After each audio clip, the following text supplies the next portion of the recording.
Families all over North Carolina understand the value of their child's teacher. And North Carolina's teachers are doing extraordinary things every day to support our kids.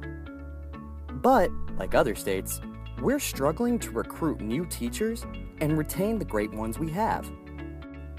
While pay and other aspects of teaching in North Carolina have started to improve, we know that pay is only one part of the puzzle.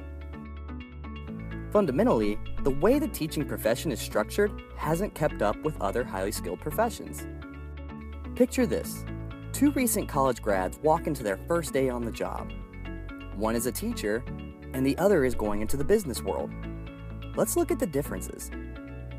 From day one, the beginning teacher is expected to take on the same workload, if not a harder one, as the veteran teacher next door, a colleague she may or may not get any time to collaborate with and learn from.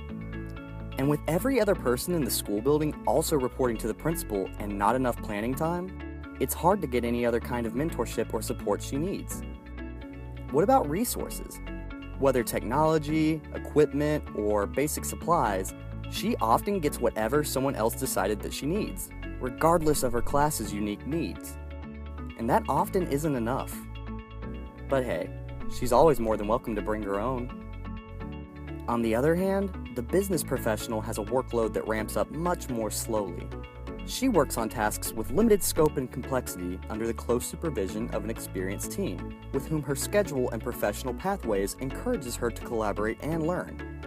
Not only that, her manager is much more accessible, with fewer direct reports. And she typically has access to the resources she needs to do her job well, develop professionally, and excel in her career. And what about career opportunities? 5 or 10 years into her career, the business professional can demonstrate her effectiveness and earn promotions, enabling her to earn more for doing more. And the teacher? To advance her career through a promotion, she has to leave the classroom altogether.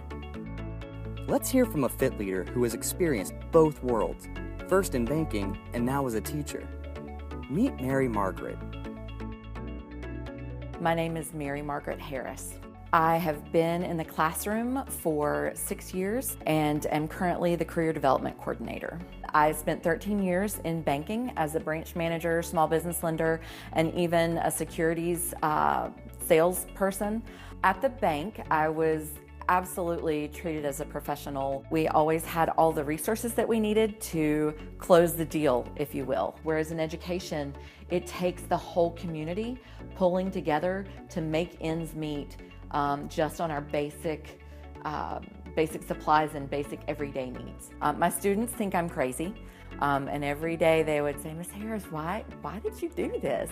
And there's reward that comes from being with them and making a difference in their lives that I get in education that was more limited when I was in banking. But I feel like in many ways, I work harder now in education than I did in banking.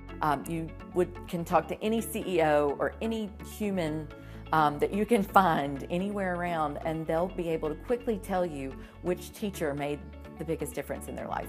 But I'm not sure that the public perception of the difference that I make in education is the same as what it was in banking. Teachers are professional like it is like a banker would be or an accountant. And I would put the skills that teachers have and what they're able to do with such limited resources up against a doctor or an attorney or an accountant any day. The status quo system isn't cutting it for teachers anymore. But systems can be changed if North Carolina uses the same innovative ingenuity it's shown in the past. It's time to treat teachers like the highly skilled professionals they are. And that's going to take a plan and a lot of work in schools, districts, and across the state. So get ready to ignite, inspire, and innovate at the 2018 Education Innovation Lab.